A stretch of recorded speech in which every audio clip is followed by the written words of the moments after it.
Salut à nos chers internautes de Musac Magazine et ainsi qu'à nos auditeurs de la radio Equinox Internationale en France. Et c'est avec un grand plaisir que nous accueillons aujourd'hui à la première édition de Actes Jeunes, un programme qui met en valeur la jeunesse haïtienne, dont aujourd'hui nous recevons à cette première édition le fondateur du journal Le Nouvel Informateur, répondant au nom de Monsieur Jean-Hubert Joachim. Nous disons bonjour Monsieur Joachim. Bonjour à tous les auditeurs et auditrices de cette fameuse station qui se trouve à Paris pour le moment. Et nous saluons tout le monde et en particulier. Bien. Et dis-nous, Monsieur Joachim, vous êtes l'un des membres fondateurs, si j'ose dire, ainsi? Oui, vraiment, nous étions trois à cette époque formés ce journal et nous étions exactement 4 rédacteurs. Nous étions au journal L'Union à l'époque, en 1992. Nous étions au quotidien l'État l'Union, mais nous avons vu qu'il y avait, comment dirais-je, un manque dans la presse écrite en Haïti.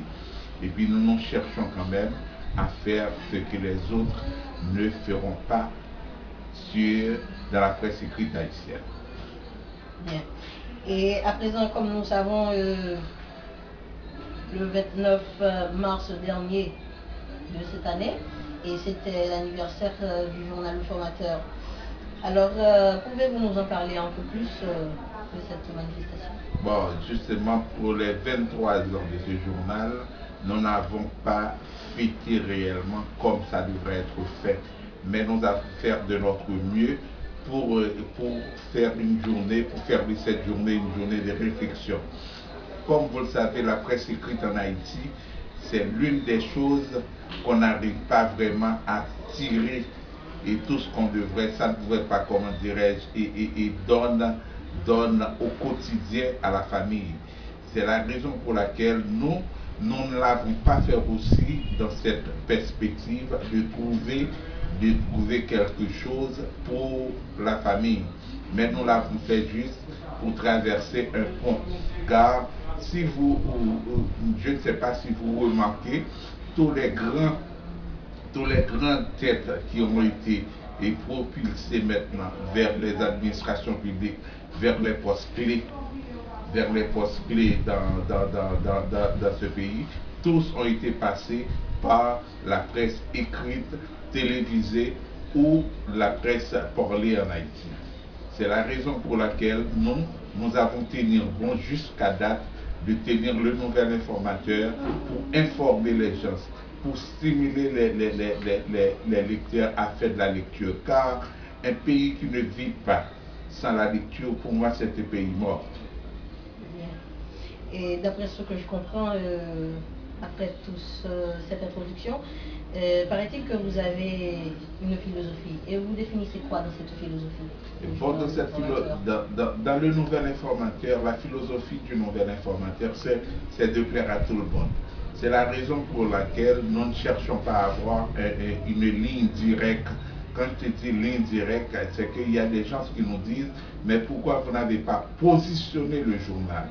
Car je sais que positionner un journal, le secteur que nous allons prendre en charge, que nous allons mettre en exergue, devrait quand même nous donner quelque chose en retour.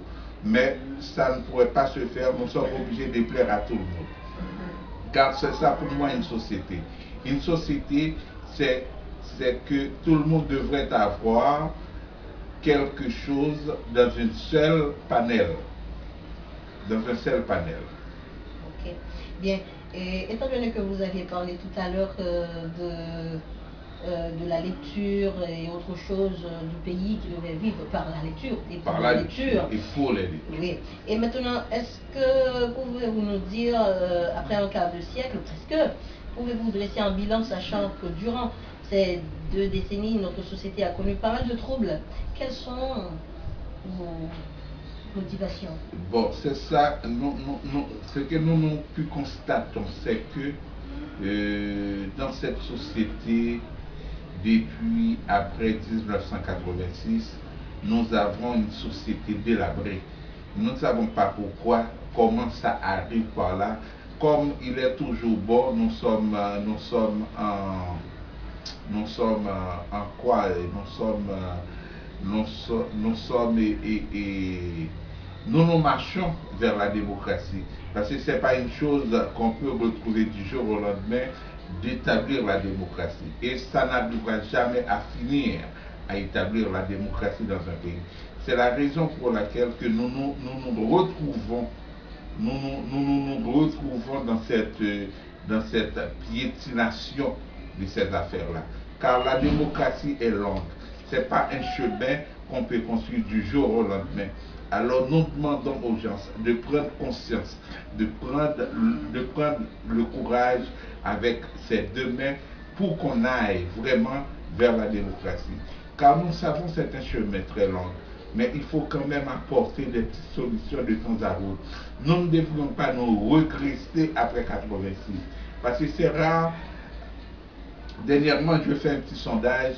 Il y a des gens qui nous disent tout carrément, vaut mieux qu'on était dans le passé avant 86. Quand nous voyons ce qu'on appelle des champions de candidats qui vont briguer à la candidature, ça nous donne à penser. Ça nous donne à penser. C'est la raison pour laquelle que moi-même, je le dis souvent et je le dis toujours, que la démocratie, ce n'est pas une chose du jour au lendemain, mais il faut avoir le courage pour rentrer dans le système de la démocratie. Bien.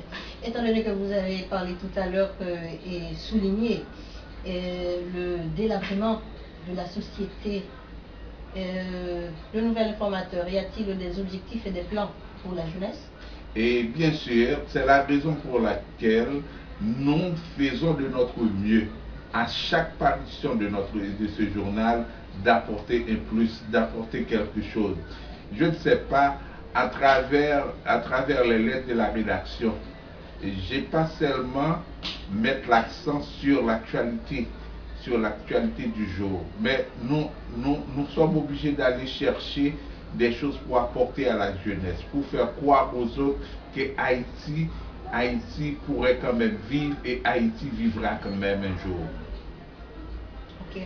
Mais en fait, dans vos dires, suivant ce que nous pouvons lire à travers à la lettre de la rédaction, quel est le message direct pour la jeunesse haïtienne? Bon, le message direct pour la jeunesse, c'est que nous aimerions avoir une jeunesse qui, en somme, faire ce que les autres, ce que nous n'avons pas pu faire dans le passé.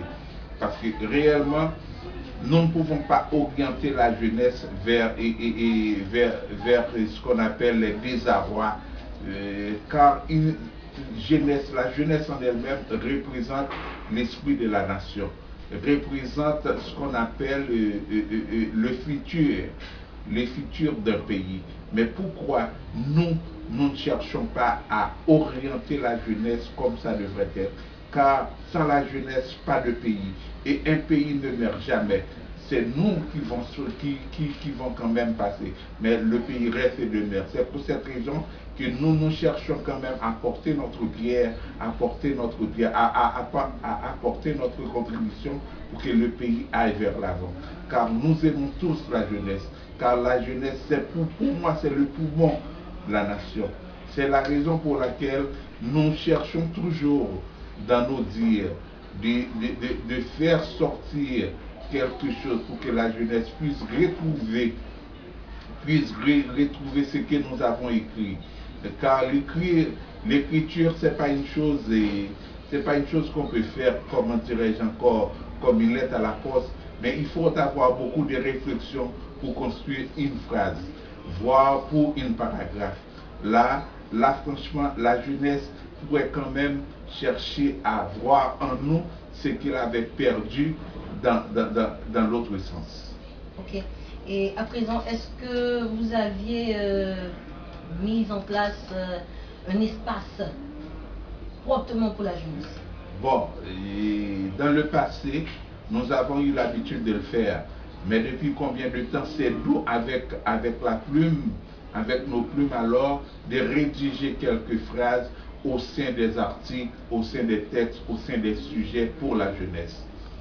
Et comme quoi, par exemple? Et bon, je te dis à travers nos écrits, et si vous avez l'habitude de lire ou de vous converger vers le nouvel informateur, vous allez voir quand même à chaque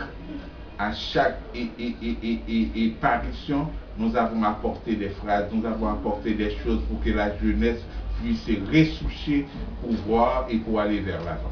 Et étant donné que le journal, en fait, ce qu'on peut dire, comme on peut considérer toujours comme un mensuel, est-ce que par hasard dans votre blog, parce que vous avez un blog, est-ce que parfois vous avez trouvé quelques réactions de la jeunesse, soi-disant pour montrer leur appartenance ou du moins leur orientation et en plus leur intérêt pour ce que... Bon, c'est rare. Nous avons eu l'habitude de trouver des lettres de ceux que nous avons écrits, mais ce n'est pas presque la jeunesse. La jeunesse, je ne sais pas ce qui s'est arrivé. La jeunesse voudrait quand même délaisser de la lecture. Et nous le disons haut et fort. Si les responsables de ce pays n'a pas pu arriver à faire ce qu'on appelle une campagne de sensibilisation pour reconduire la jeunesse à la lecture, franchement, ça va être très fatal pour nous. Ok, et maintenant, est-ce que le nouvel informateur a une stratégie de reconduction? Nous l'avons, mais la seule chose, c'est que nous attendons réellement l'État haïtien qui devrait quand même nous aider à faire le chemin avec la jeunesse. Et à présent, durant ces 23 années, est-ce que vous pouvez dresser un bilan, soit positif ou négatif, je ne sais pas, ou du moins, est-ce que vous vous sentez satisfait de vos résultats? Bon, jusqu'à date, je ne peux pas dire que je suis satisfait de mes 23 ans. Je dis de mes 23 ans, c'est parce que ce que j'avais en tête n'a pas pu réaliser comme rêve.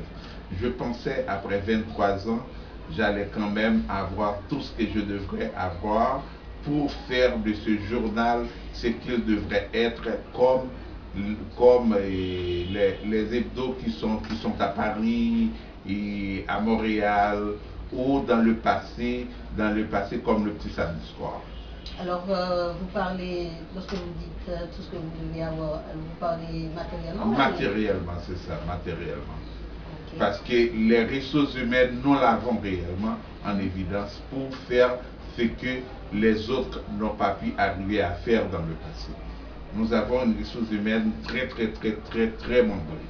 Alors, si on comprend bien, vous avez un message pour la société, ou du moins l'État en soi, ou une instance particulière, ou une organisation quelconque? Et bon, le message que j'ai personnellement moi-même, c'est de conduire la jeunesse à la lecture.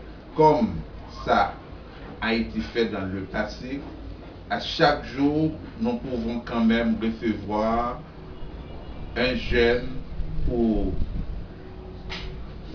un enfant de la famille qui lit un texte, soit pour son père, pour sa mère, et même parfois à l'école. Bon, à l'école, je vois ce qui s'est tombé à l'école, c'est de faire lire un texte par un élève. Ça, c'est une chose qui est bannie à l'école.